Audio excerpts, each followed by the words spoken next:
Show, a celebration of reading and writers. I'm Joe Donahue. This is an off-the-shelf edition of the Book Show in partnership with Northshire Bookstore in Manchester Center, Vermont, and recorded before a live audience. Jodi Picoult is the author of a string of best-selling novels with themes often mirroring the headlines. Her latest book is The Storyteller. The novel is about Sage Singer, a young woman from a Jewish background who becomes friends with Joseph, an older German man in town. Soon, Joseph asks Sage to help him die, a fate he says he deserves because he was a Nazi officer. In the process of finding out more about him, Sage learns more about her grandmother's own story of surviving the Holocaust. Again, the new book is The Storyteller. It is a great pleasure to welcome Jodi Picoult to this week's Book Show.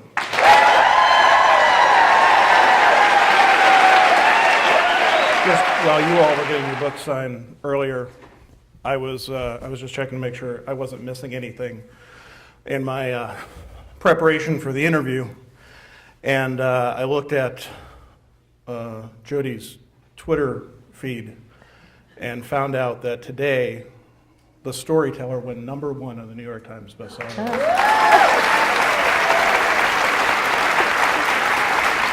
This book is remarkable because, and I tried to summarize it just a bit in the introduction, but at what point do you come to that idea and say this, not only that idea, but say this is something I can work with and think about and have my readers think about? This book in particular began with a different book. It began with Simon Wiesenthal's book, The Sunflower. I had read it probably in high school at some point, and I was thinking about it and thinking about the general conceit of the book. It was written about an experience he had as a concentration camp prisoner when he was called to the bedside of a dying Nazi officer, and this guy wanted a Jew, any Jew would do, to confess his sins to so that he could then be absolved and die in peace. And over the course of the book, Wiesenthal comes to see that he cannot forgive this man. Even if he wanted to, he is not the one upon whom the sins were perpetrated. Those people are dead, so basically the Nazi is out of luck. Since the book has been written, it has been republished in multiple forms with new epilogues at the end, commentaries by theologians and politicians and philosophers weighing in on what Wiesenthal came to decide to do and telling what they would do in their situation if they had been in that situation. And it kind of got me thinking, if you do something really, really bad, could you spend the rest of your life trying to do good things and ever erase that stain? And by the same token, if you consider yourself a morally good person, is there any one thing that could make you do something the rest of us would consider pretty bad, like killing someone? And was there a way to take what Wiesenthal had written about and update it for a modern generation in a way that would allow us to see why these stories are still so important 70 years later? The nature of good and evil. That's what really you want us to think about. Yeah, it was a tiny little thing I was thinking about, but yeah, that was it. It's simple, and yet I assume takes you a long time to get to that point of saying, this is how we are going to portray good, this is how we're going to portray evil, and oh, by the way, you may not be able to tell the difference. Well, it was, for me, it really did start with good and evil. You know, what does it mean to be good? What does it mean to be evil? And I still remember walking and thinking, well, what's the worst thing anyone could do? And immediately I thought, the Holocaust. And that was immediately where I went. With that in mind, and saying, okay, that's where I'm going to head. What you are known for, of course, is the research. Right. Of going into the research. Yeah. So stop one for you is where? My mother. Yes, an unlikely place, but my mother lives part-time in Scottsdale, Arizona, and I knew she had been to some Anti-Defamation League events. So I said, you know, do you think that you could arrange maybe to find some Holocaust survivors who would talk to me? And I swear to you, within 30 minutes, she had a list of 9 names and contact information, and she really ought to work for the government. She's a little scary. You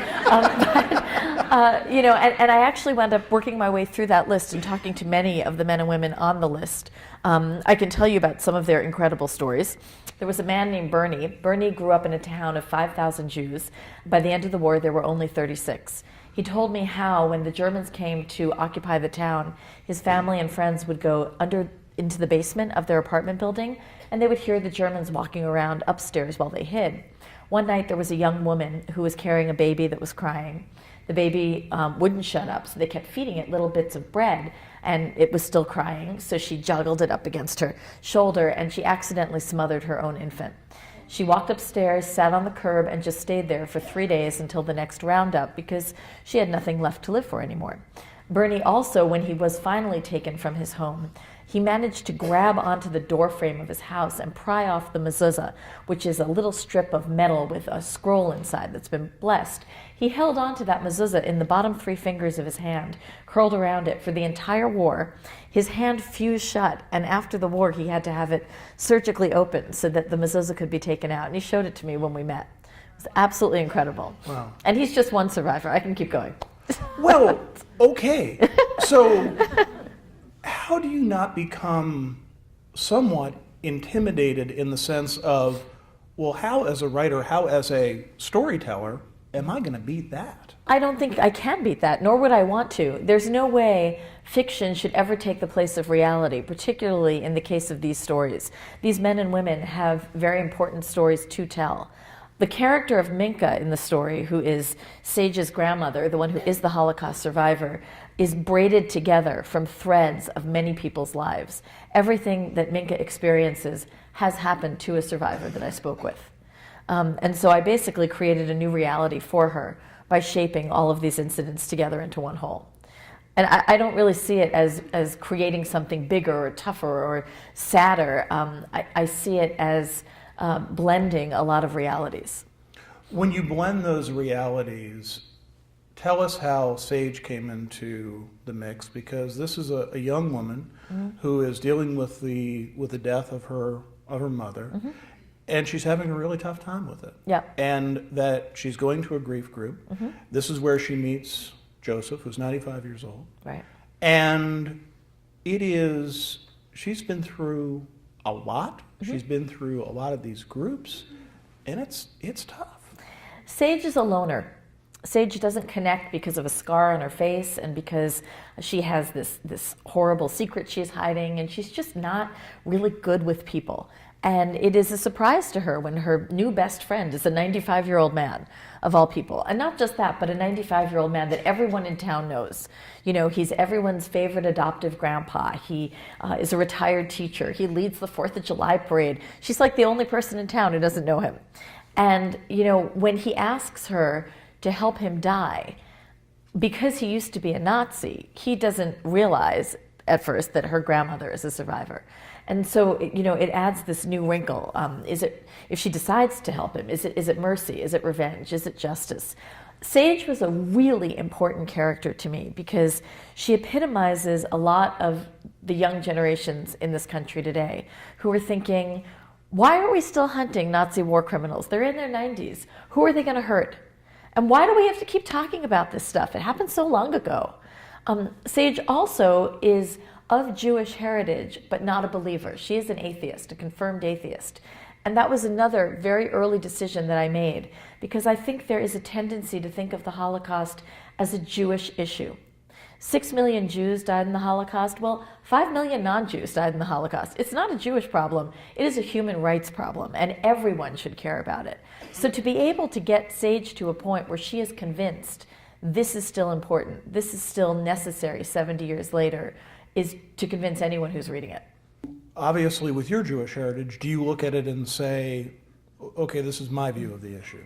Well, no, because like Sage, I don't identify with a religion. We're all humanists in my house. So I grew up with parents who were, I would call marginally Jewish, you know, by name only. And we did not have a religious existence. But, you know, yeah, we did have a Seder every now and then. And we never had a Christmas tree. You know, but my religious upbringing as a child was very much based on culture more than it was religious doctrine. And at this point, my family doesn't subscribe to any religious doctrine. And for me, it really does not come down to God. Almost like in Minka's case, Minka comes out of the Holocaust and is not a believer anymore. You know, and that is what I found talking to survivors. Half of them became very religious and the other half really didn't want anything to do with religion anymore. So I really could have gone either way with her.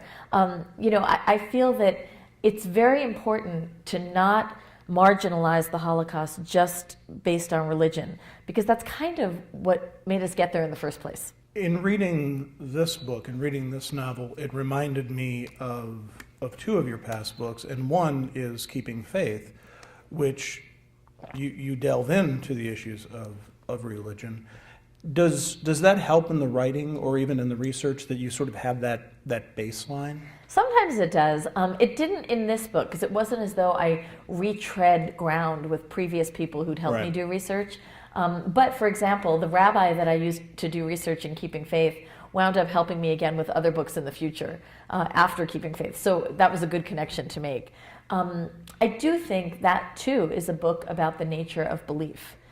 So is Change of Heart, for that matter. I think I could write 40 books about, belief and forgiveness, and maybe come down on a different side of it with every book, because what I'm thinking at that point in my life also changes. You and I are just about the same age. We're in our mid-40s, and you've written a lot of books in that period What have you of been time. doing? No, I'm kidding. Well, exactly. Welcome to my Thursday night in Manchester, Vermont. I'm kidding. I named the book show. But, to do that, I mean, that's a lot. Yeah. I mean, in the sense of to sustain that and to keep it and ultimately to find your niche, to find your place in that huge market. Yeah, that's interesting. My first book was published when I was 25. I'm 46. I've published a book a year. There were times we were off by a month, which is why it's not 21 or whatever. But I've been working really hard and really steadily for a very long time. It's interesting that you talk about a niche, because I was a very hard sell when I was starting out. I don't think the publishing companies really knew what to do with me.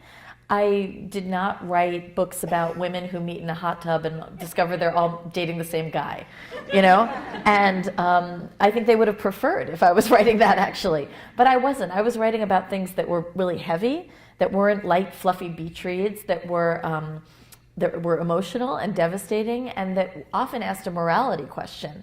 And it's to write morality fiction, if you want to call it, a niche, is not new. You could certainly say that Dickens did that, for example, or Jane Austen did that. But there weren't many people doing it when I started out in the 90s. And I think the niche sort of grew around me, because I didn't want to change what I wrote.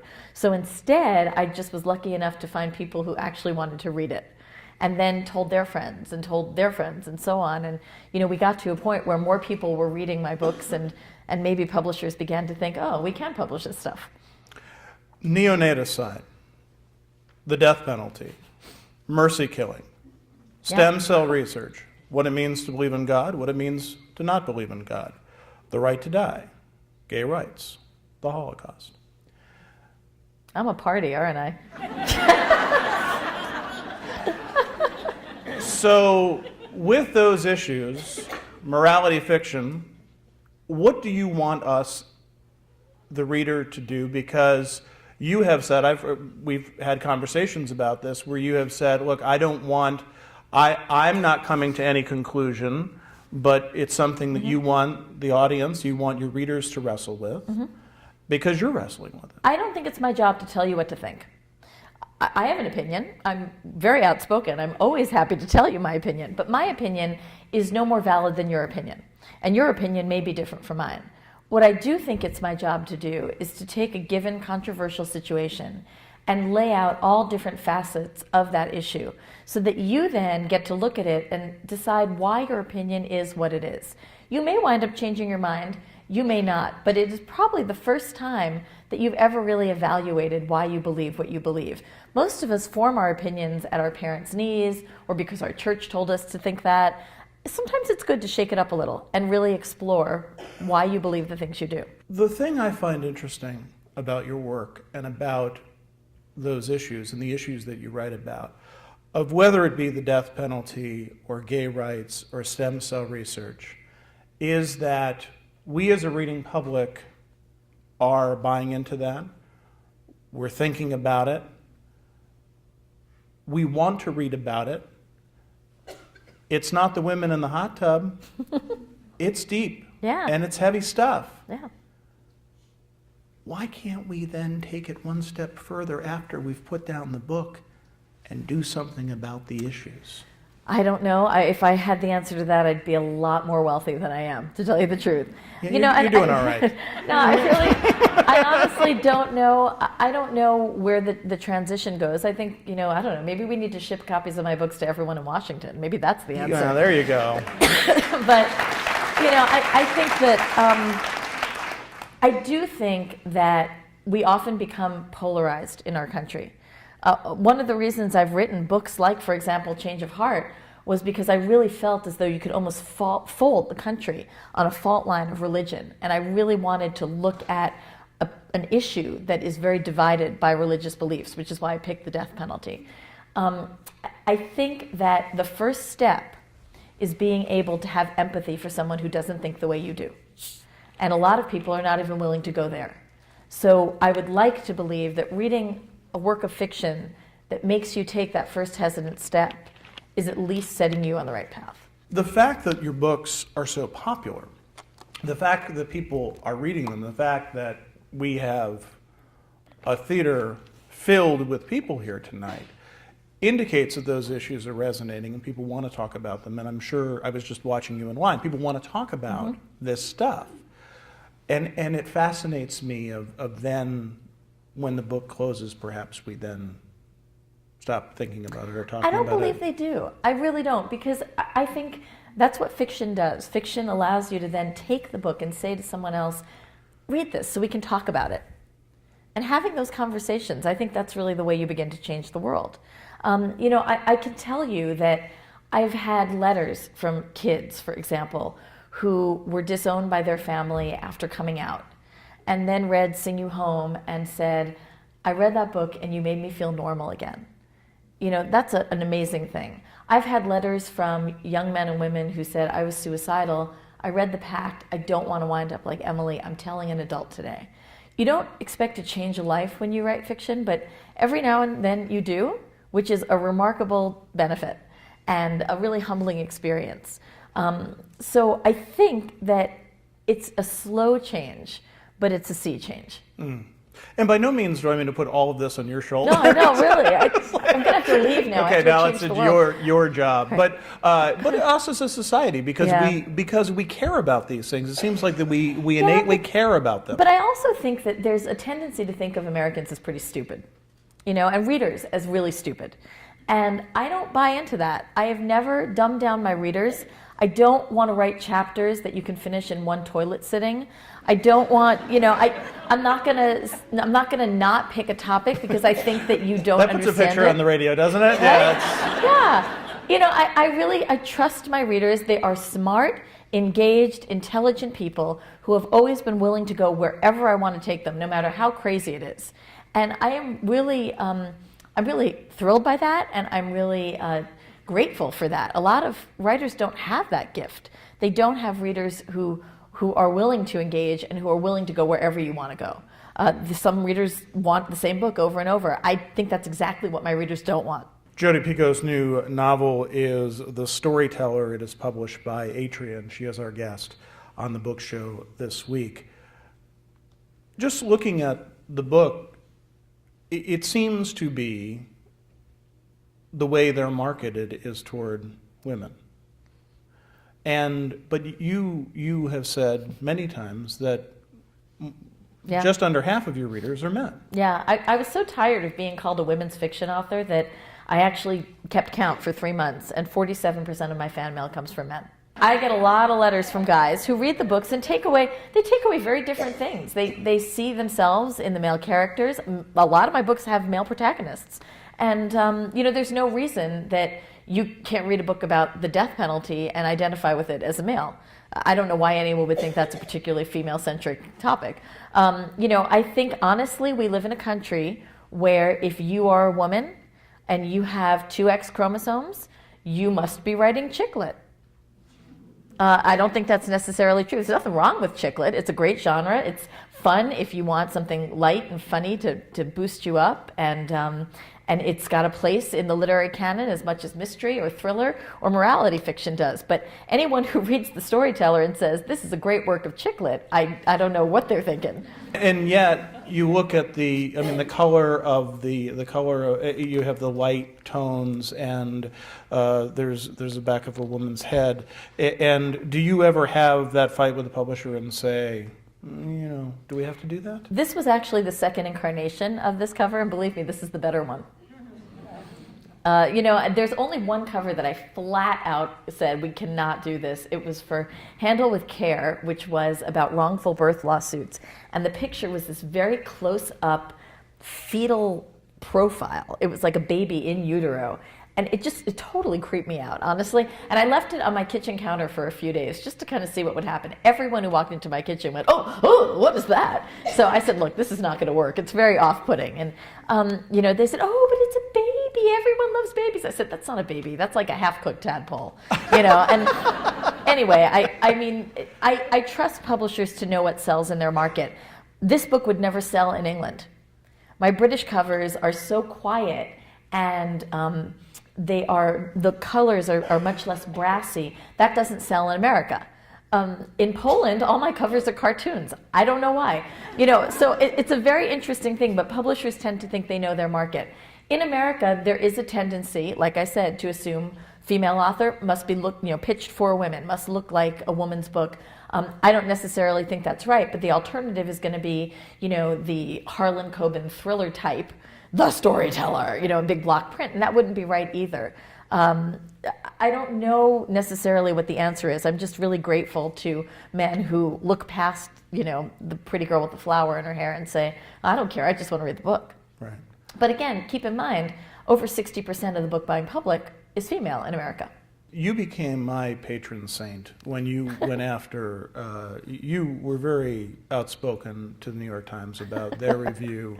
There are multiple reviews of Jonathan Franzen, yeah. and said, look, you got 3 reviews of this, of a white male. Yep. And there's a lot of great books being written by women, and you're not reviewing them. Right. You're absolutely right. And I tweeted that, and honestly, I didn't expect it to be the ginormous storm that it became. I think it was just a very slow news day.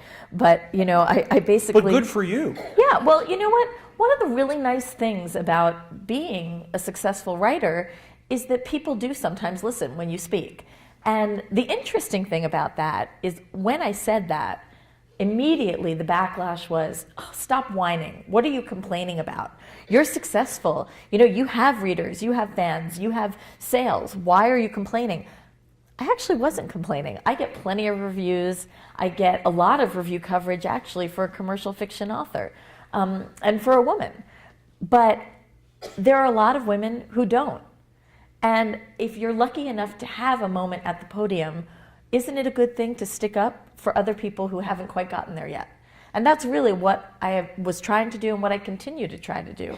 If you're at all interested in this, VITA is a group that actually crunched the numbers to see the disparity between the number of reviews given to male authors versus female authors, and also the number of male reviewers versus female reviewers. And across the boards, and especially at the New York Times, it's roughly sometimes 2/3 to 1/3 in favor of men. So I'm not making this stuff up, it's true. Why do you think that is? I don't know. I really don't know, because like I said, the majority of book buyers are women. So we've got a lot of female readers. At this point in publishing, there are still a lot of women in publishing, even at the heads of publishing companies. But I think, unfortunately, at some of these older review outlets, whether you're talking about the Times or the Atlantic, they are still a very patriarchal guard. And the coverage they give, what kind of coverage have they given you? I saw a piece that they did in February with you that was kind of it was a Q&A. Yeah. And you could call it that. It could be an attack too, I don't know.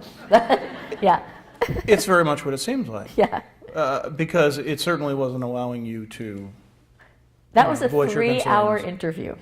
Really? That was cut down to one tiny page, yeah. And they get to make the cuts. It was a very interesting experience. And I actually think I came off as, I spoke my mind, I told the truth. nothing he said was inaccurate. You know, I was blunt. And, you know, again, I think there's that sense, well, you know, she's just whining again. She's complaining again. That really wasn't what I was trying to do at all. But I wasn't going to lie to him either. So, you know, and I get a lot of coverage, actually more coverage from the New York Times than a lot of commercial fiction writers who are women. Most of the time, they don't review the book and they just complain because I write commercial fiction. And that's a whole different problem, because in addition to the disparity between men and women writers, there's also a huge disparity between the attention given to commercial fiction writers and literary fiction writers. There is an assumption that because Mr. Franzen writes literary fiction, his work has got to be more worthy and better written than a commercial fiction writer. Now, I would argue that's true for some writers, but there are lots of commercial fiction writers who are very wonderful stylists and craftsmen and who push the envelope when they try to write commercial fiction. And I think to dismiss them out of hand is absolutely wrong. So when you think about the next step, you're going to a new publisher, and actually in that New York Times piece, one of the things that you said was, I'm not necessarily looking for sales, but you did say you're looking to be more of a franchise. Yeah. What does that mean? The best way I can describe it is this. You have a room full of readers here. Right. And most people, if you said my name to a room full of readers, they would say, yeah, I know who she is. But if you said my name to someone who admits I never read, they will not know who I am. Yet, if you said the name James Patterson to them, they're going to know who that is. If you said the name Joyce Carol Oates to them, they're going to know who that is. And I think that there is, right now in America, there is sort of a branding of names. I've been very lucky to have sales and to have readership. But I think for me, to continue to evolve, that's what I would really like to move into. I'd like to be the kind of writer you know the name of, even if you've never read her yet. And hopefully you'll decide to read her. And using that James Patterson model, I mean, part of that is because, and I don't even know that I'm exaggerating here, but there's a book every 6 weeks. But he doesn't write them all. I mean, I can tell you I've written every word of my books. Right. He does not write his own books anymore. Well, no. Right. But still. Oh, come on, this isn't a shock to you. He's got 2 names on the cover. I'm actually good friends with a guy who is one of his writers, yeah. One who writes one of the books. Yeah. So, but that's not what you want. No. Nor do I want to write like Patterson did, even when he was writing by himself. I mean, I want to write the kind of I want to write the kind of book I write, you know, and I don't want to change that. But I would like to be able to sit down next to, you know, some guy on a plane and have him say, "What do you do?" And when I give my name, he would know that I was a writer. That would be, you know, like, oh, then I know I've kind of cracked that next level. I just think, you know, it's normal to constantly want to evolve somehow. And that's sort of where I think the evolution is. I mean, look, let's face it. I write commercial fiction. I can't say I want the National Book Award. That is never going to happen, ever. Not in this country. And so if I'm a commercial fiction writer, what do I want? Well, I want name recognition. And I don't think that's a horrible thing. And I think that, you know, I'm relatively like there. I'm close. Absolutely. Certainly here. I think most people know who I am here. So, yeah. Jodi Picoult's new book is The Storyteller. It is published by Atria. Jodi, thank you so much for being with us. What an absolute thrill. It's been my pleasure. Thank you. We enjoy hearing from our listeners about the show. You can email us at book@wamc.org, and you can listen again to this or find past book shows at wamc.org. Sarah LeDuc produces our program. Special thanks to Katie Britton. This off-the-shelf edition was recorded in Manchester Center, Vermont at a Northshire bookstore event, northshire.com. Bookmark us for next week, and thanks for listening. For The Book Show, I'm Joe Donahue.